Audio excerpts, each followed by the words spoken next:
ఎంతో చిన్న ప్రశ్న, కాని దీనికి జవాబు చెప్పడం చాలా జటిలం అని అనుకుంటాం. ఎంత మాత్రం కాదు. అయితే ఈ చిన్న ప్రశ్నకు జవాబు చెప్పే ముందు ఒక విషయాన్ని పరిశీలించాలి. అసలు ప్రేమ అంటే ఏమిటి? స్వార్థరహితమైనది ప్రేమ.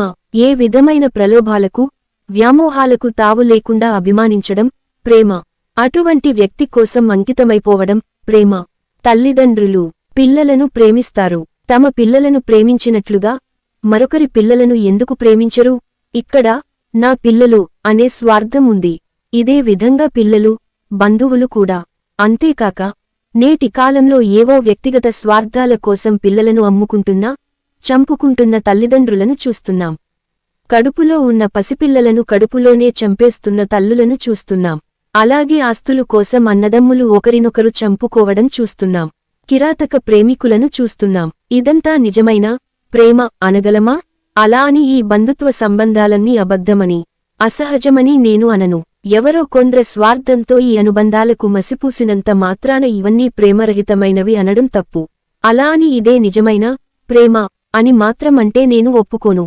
ఎందుకంటే చిన్నతనంలో మనకు లాలిపోసి, తలదువ్వి, పాలుపట్టి సేవలు చేసిన తల్లే ఒక వయసు వచ్చాక ఆ పనులు చెయ్యదు. అలాగే తండ్రి కూడా. అలా అని వారికి ప్రేమ లేనట్టు కాదు. ఆ ప్రేమకు ఆయా సందర్భానుసారంగా కొన్ని పరిధులుంటాయి. ఈ ప్రేమ లన్నీ శరీర సంబంధమైనవి. శరీరం నశిస్తే ఈ ప్రేమలు నశించిపోతాయి. నిజమైన ప్రేమకు పరిధులు ఎల్లప్పుడూ నశింపు ఉండవు. అది విశ్వవ్యాప్తం, అనంతం, అజరామరం. అలాంటి ప్రేమను వర్షించే వ్యక్తిని ప్రేమించాలి. అతని చేత ప్రేమించబడాలి. అప్పుడే ప్రేమ పరిమళం, రుచి మనం ఆస్వాదించగలుగుతాం, ఆనందించగలుగుతాం. మరి అలాంటి ప్రేమను వర్షించే వ్యక్తి ఉన్నారా?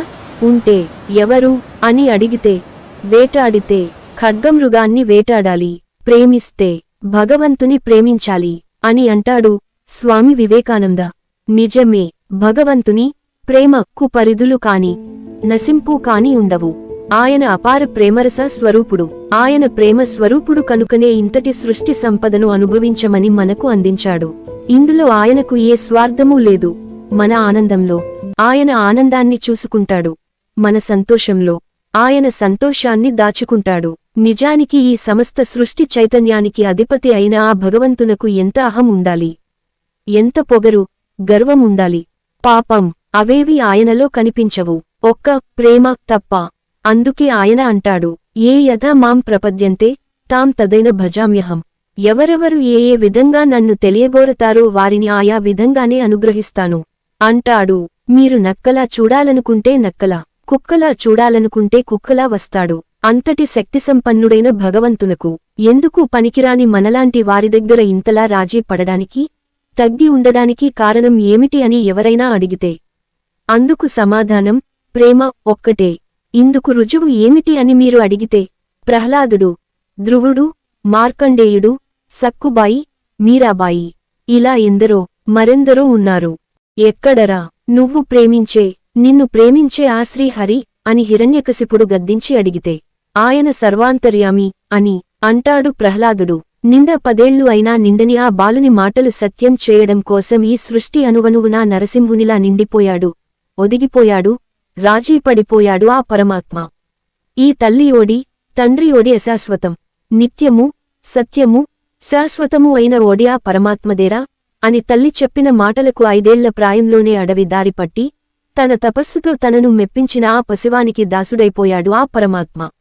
ఆ బాలుని ఓ క్షితి మండలానికే అధిపతిని చేసి ఆ క్షితి మండలానికి ధ్రువక్షితి మండలం అని ఆ బాలుని పేరే పట్టాడు. ఇది ఆ భగవంతుని ప్రేమ. ఇంతటి ప్రేమ స్వరూపుని ఎవరు ప్రేమించరు చెప్పండి? అందరూ ప్రేమిస్తారు. విశ్వసుందరిని ప్రేమించని వారెవరు చెప్పండి? ఆమెను ప్రేమించేవారు కోకొల్లలు. అంత మాత్రాన వారందరూ గొప్పవారవుతారా? ఆ విశ్వసుందరి ఒక్కడినే ప్రేమిస్తుంది, వరిస్తుంది. వాడే గొప్పవాడు. అందుకే పరమాత్మ అంటాడు, మనుష్యానాం సహస్రేషు కశ్చిత్యతతి సిద్ధయే యతతామపి సిద్ధానాం కశ్చిన్మాం వేత్తి తత్వతః. వేలకొలది జనులలో ఏ ఒక్కరో అజ్ఞానసిద్ధి, భగవంతుని ప్రేమ కొరకు ప్రయత్నిస్తారు. కాని అలా ప్రయత్నించిన వారిలో ఏ ఒక్కడో దానిని పొందగలుగుతున్నాడు. భగవంతుని ప్రేమించడం కాదు, అతని ప్రేమను పొందగలగాలి. అది గొప్ప. ఒక భక్తుడు ఉండేవాడు. అతనికి ఇహలోక సంబంధిత ప్రేమకు ఏ లోటు లేదు. కాని అతను తన కష్టసుఖాలను దేవునితోనే చెప్పుకునేవాడు, ఆయనతోనే పంచుకునేవాడు. అతనికి దేవుడు తప్ప మరో లోకం తెలియదు. ఒకరోజు అతనికో కల వచ్చింది. ఆ కలలో ఒక దేవదూత ఏదో వ్రాసుకుంటూ కనిపించింది. ఈ భక్తుడు ఆమె దగ్గరకు వెళ్లి, ఏం రాస్తున్నావు అని అడిగాడు. ఈ యుగంలో భగవంతుని ప్రేమించే వ్యక్తుల పేర్ల పట్టిక రాస్తున్నాను అని జవాబు చెప్పింది. ఆ పట్టికలో నా పేరు ఉందా అని ఆశగా అడిగాడు. ఆ దేవదూత ఆ పట్టిక అంతా 2-3 సార్లు పరీక్షించి, ఎంతో జాలిగా, నన్ను క్షమించు నాయనా, నీ పేరు ఈ పట్టికలో లేదు అని బదులిచ్చింది. ఆ భక్తుడు హతాశుడయ్యాడు. దేవుడి పట నాకున్న ప్రేమలో ఏదైనా లోపం ఉన్నదా అని తనను తాను ఎన్నో పరిశీలించుకున్నాడు, సరిదిద్దుకున్నాడు. అలా ఎన్నో జిలా గడిపాడు. ఒకరోజు రాత్రి అతనికి తిరిగి, పట్టికయేనా, ఇందులోనైనా నా పేరున్నదా అని ఎంతో ఆశగా అడిగాడు. ఇది ఆ పట్టిక కాదు నాయనా అని ఆ దేవదూత బదులిచ్చింది. మరి ఏ పట్టిక అని అడిగాడు ఆ భక్తుడు. ఇది దేవుడి చేత ప్రేమించబడుతున్న వారి పేర్ల పట్టిక అని బదులిచ్చింది ఆ దేవదూత. ఇందులోనైనా నా పేరు ఉన్నదా అని అడిగాడు ఆ భక్తుడు. ఇందులోనున్న కొద్దిమంది పేర్లలో ముందు ఉన్నది నీ పేరే నాయనా అని బదులిచ్చింది ఆ దేవదూత. అంతే, కల చెదిరింది. ఆ భక్తునకు మెలకువ వచ్చింది. అతని ముఖంలో చెప్పలేనంత ఆనందం. ఆ ఆనందంతో ఈసారి కూడా అతనికి ఆకలి వెయ్యలేదు, దాహం వెయ్యలేదు, నిద్ర పట్టలేదు. అతాంటి ప్రేమ ను పొందగలగాలి. అందుకోసం పెద్దగా కష్టపడక్కరలేదు. ప్రతి ప్రాణిలోనూ దైవాన్ని దర్శించు. చేతనైతే ఇతరులకు మేలు చేయి, కీడు మాత్రం చేయకు. ఏ పని చేసినా భగవదర్పణంగా చేయి. చాలు.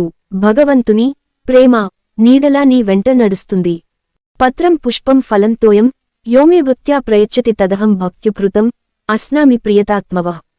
ఎవరైనా భక్తితో నాకు ఆకు అయినా, పువ్వు అయినా, పండు అయినా, కనీసం నీళ్లు అయినా సమర్పిస్తే వాటిని నేను ప్రేమగా స్వీకరిస్తాను.